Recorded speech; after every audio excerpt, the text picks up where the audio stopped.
I'm CASSIAFAEHAYDEN. Welcome to my channel. And today I'm going to do the fidgets that I keep in my bathroom.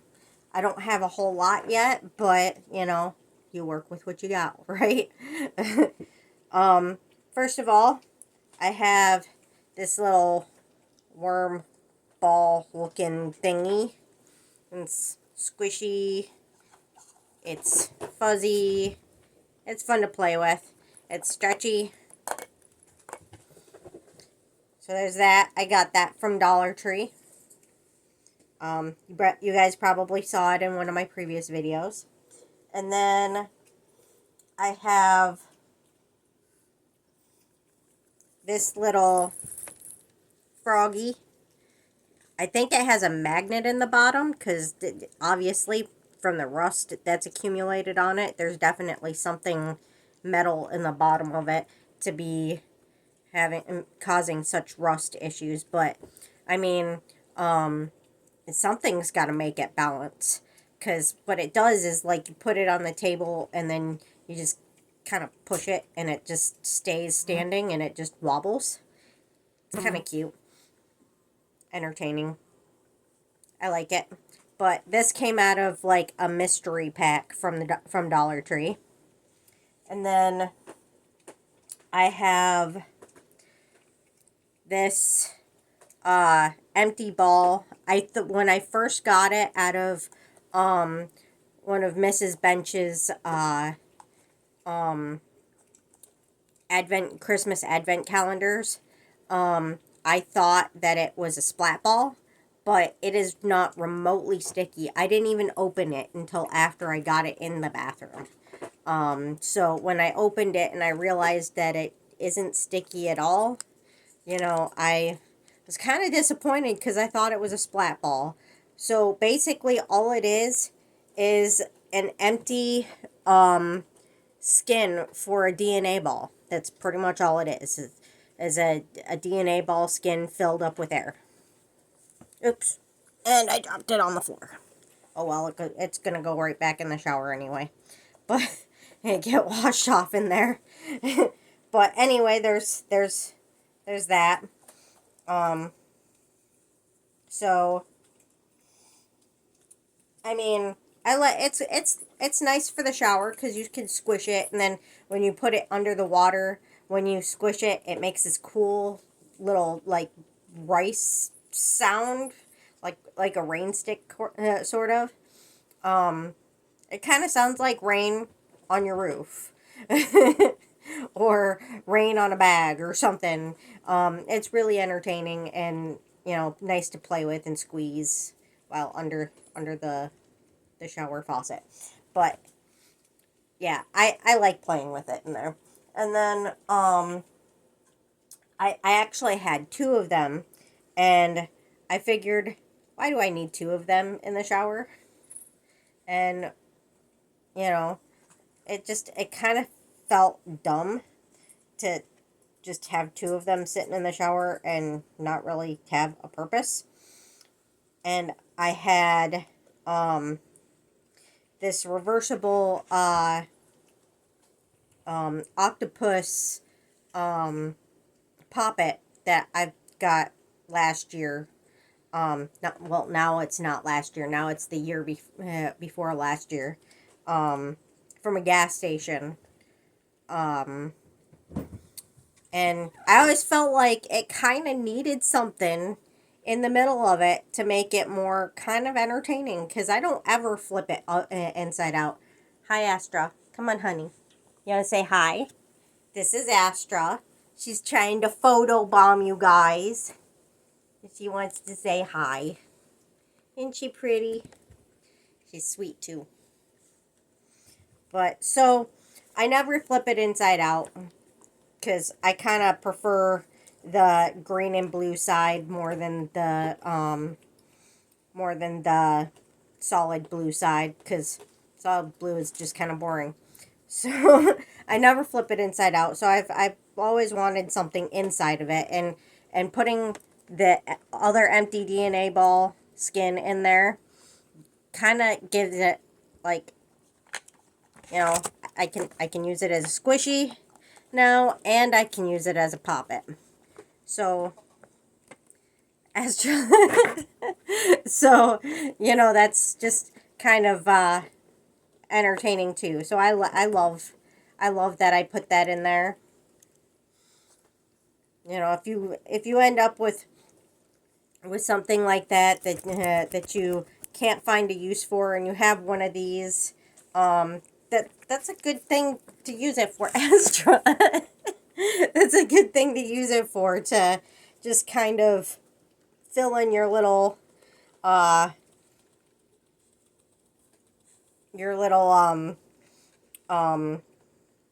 octopus poppet. Make it into a squishy and a poppet in one, and it's entertaining. It looks funny and it feels cool. It's enjoyable. And then I've got this little goldfish mochi. Cute little goldfish mochi that I keep in the shower. I think I got this from Mrs. Bench too. I can't remember. I think I got it from the calendar. The Christmas calendar. Hi, Callie. This is Callie. She is trying to photobomb now. Isn't she beautiful? My sweet little calico. I wonder what she's named after. Could it possibly be her color? Beautiful calico. Okay, Bubba's. They don't want to see your butt, honey. So there's that. There's a cute little... I know, Callie. It's not food, honey. A cute little fishy. Little goldfish. I know, Callie. She's trying to help. Ugh. Sometimes when you guys help, it's not really helping. I appreciate the thought, though. And then I have this.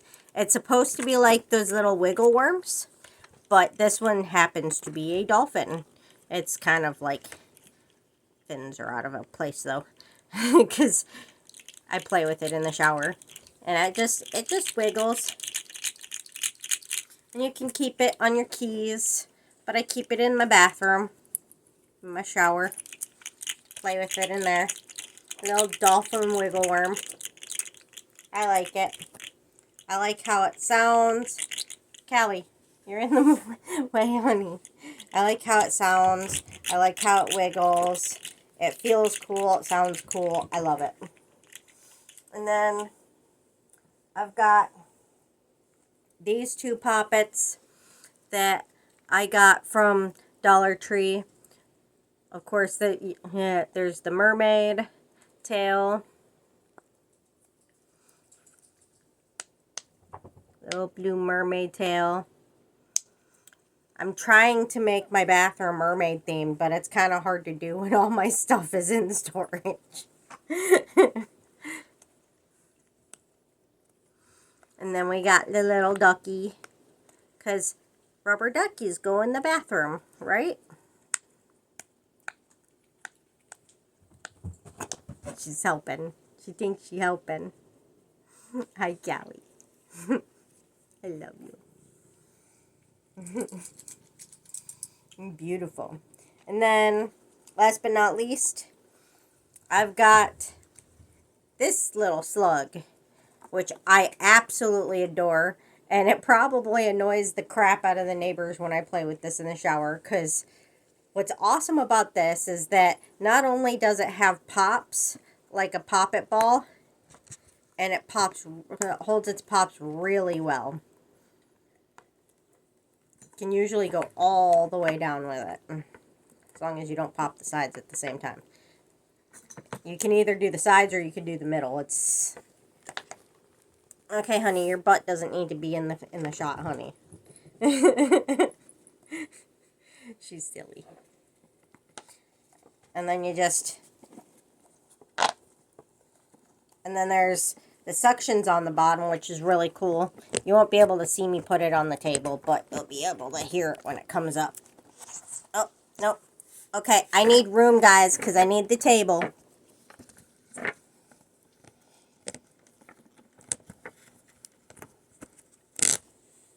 Did you hear that? I hope so, because the suctions, they go onto the shower wall, and it makes more sound in the shower than it does on the table. When it's in the shower, it like echoes, and pulling it off of porcelain is way louder. So it's really entertaining, even more in the shower, because of the how much noise the suction makes. But it's really great. So I'm sorry my video isn't as long as my normal videos. I've had a lot to say the last couple of months because I've been dealing with a lot. But I've been kind of sick, and I've been kind of recovering the last several days, which is why this video didn't go out on Saturday, and why it wasn't pre-made the week prior, because I was too sick to film last week, and I had been planning to film it all week long, and then I got sick, and I ended up sleeping pretty much the whole week. So, yeah, and I was hoping to get it done before Saturday, but I am now currently filming Saturday at 2 o'clock in the morning. So technically it's already Sunday, according to time. But according to me, in my eyes, it's not the next day until the sun has come up. And you wake up for the day. But according to the actual clock, it's already Sunday. So yeah, but I needed to get it done, and I had a small spurt of energy after all week of having none and just being so very sick. So and the reason why, part of the reason why I was so sick is I have a neighbor across the street who has a semi, and he had been leaving it idling for 4 days straight. And I have lupus and fibromyalgia. And when you have fibromyalgia and there's a semi idling anywhere near your house, it's going to vibrate your house. And when your house vibrates and you have fibromyalgia, it feels like you're being tased. And to feel that 24/7 for 4 days straight, it takes a toll on your body. I mean, there's a lot of things that cause flares, but that is the worst flare trigger you can have. I was laid out from it most of last week, and well, not most of last week, but part of last week, when he started doing it. And then after that, that's why I didn't like do this video last week, because I was sick from that. And then after that, after I started to finally recover from it, the flare had kind of lowered my immune system and massively triggered me to be super sensitive to my allergies. And I'm mildly allergic to my cats and mildly allergic to my pillow because it has feathers in it. It's the only comfortable pillow I have. I can't sleep on anything else. So, so what happened was, I got severely sick from my allergies, and I have been trying to recover from my allergies because of that flare triggering them, because the flare was that severely bad that I've been unable to function for the pretty much the last week and a half or the last 2 weeks. So, yeah, I'm still working on getting better. But now I have like a whole sink of dishes I need to get done once I am better, and I have cleaning all over the house to do. It's it's been a nightmare. So, and because of it, the cats have been naughty because they are not used to me being sick that bad. They're used to me being sick in general because of the fibro.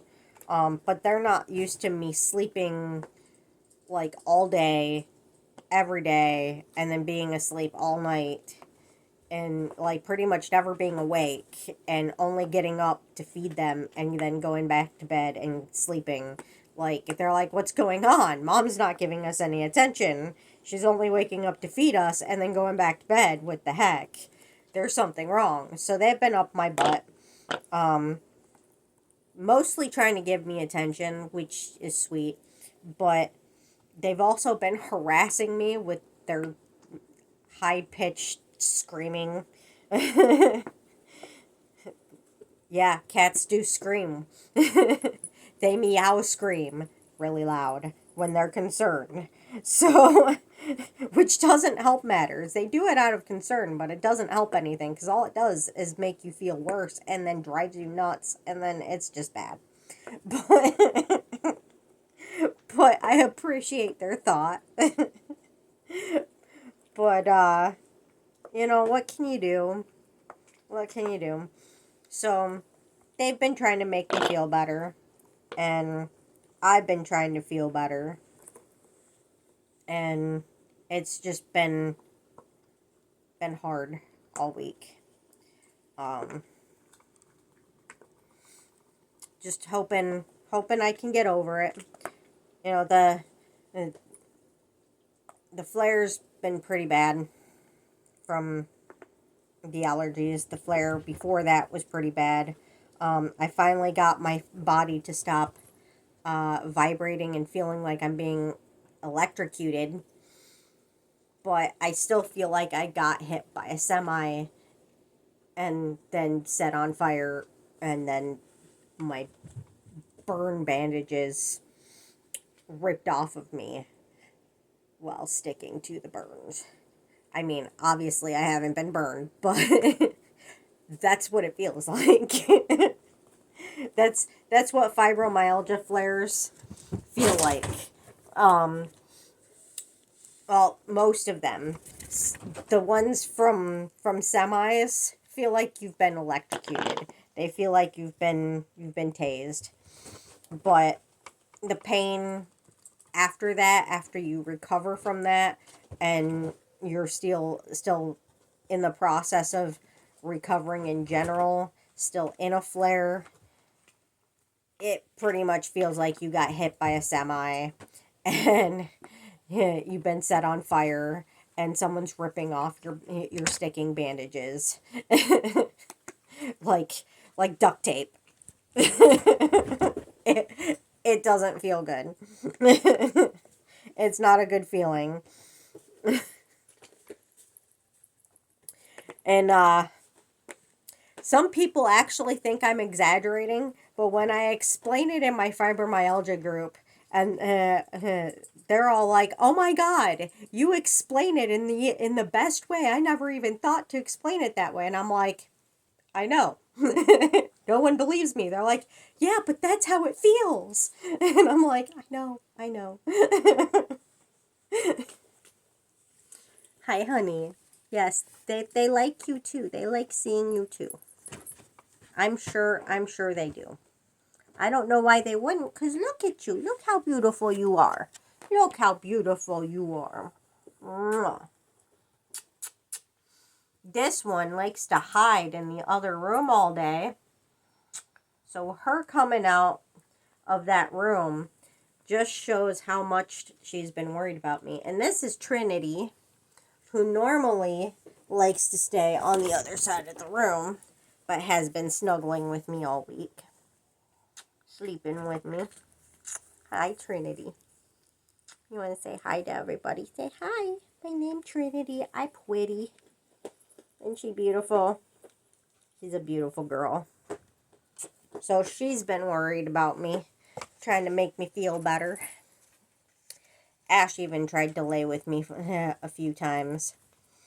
Well, I actually got him to lay with me a few times, which is really hard to do.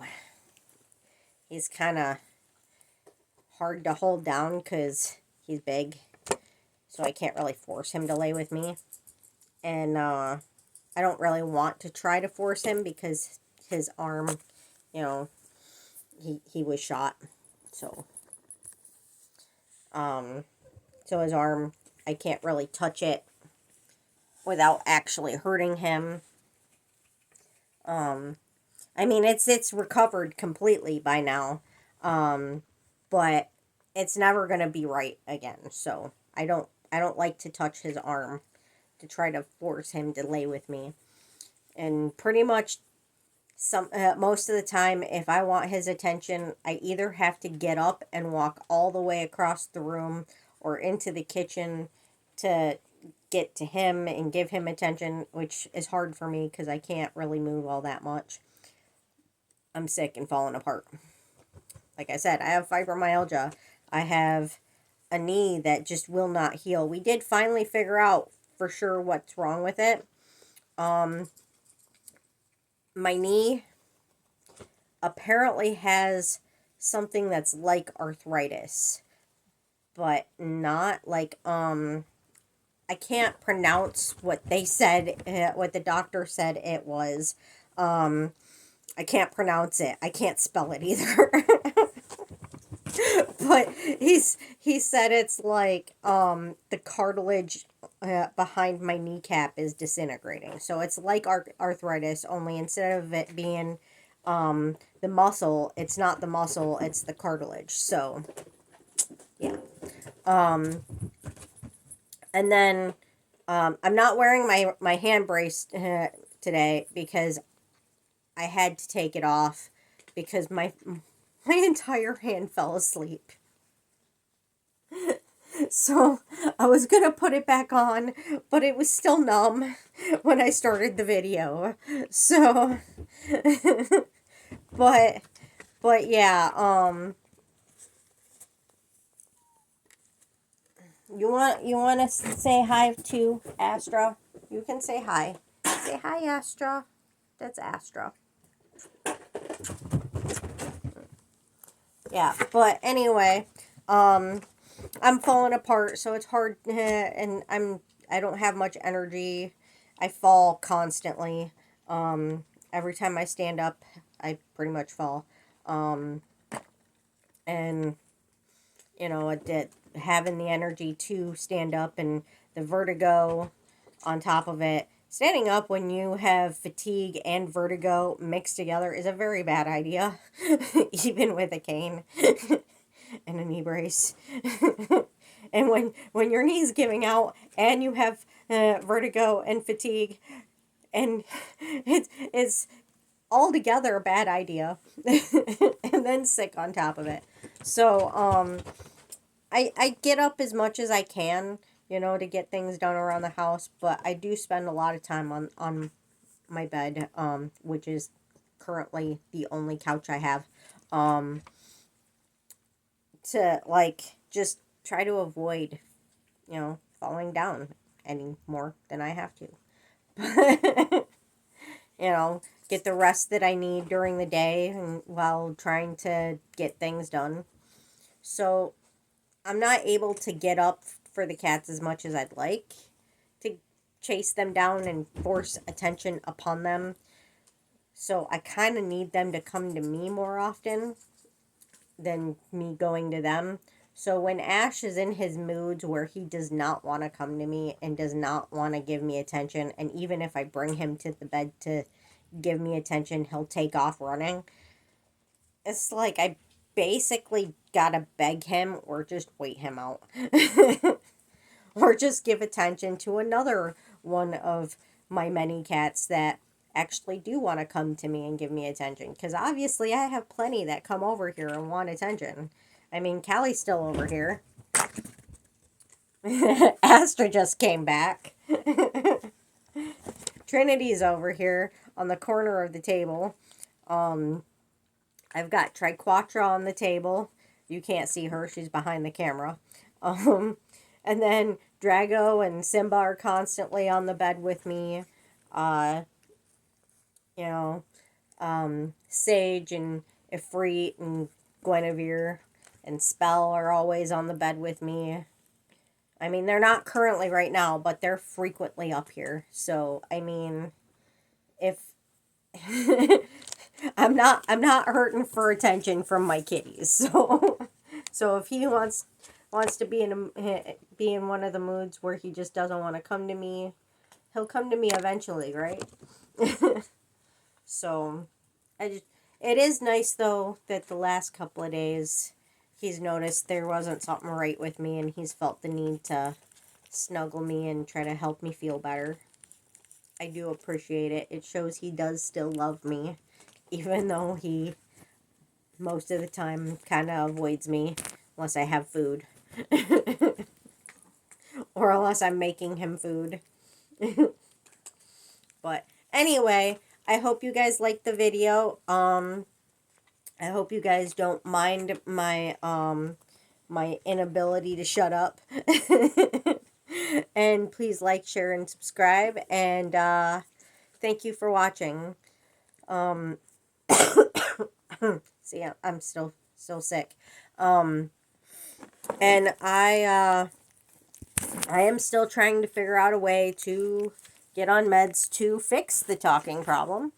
So I don't end up with hour and a half long videos anymore, because I'm fairly certain that's why nobody wants to watch my videos, because they're long videos when I can't shut up.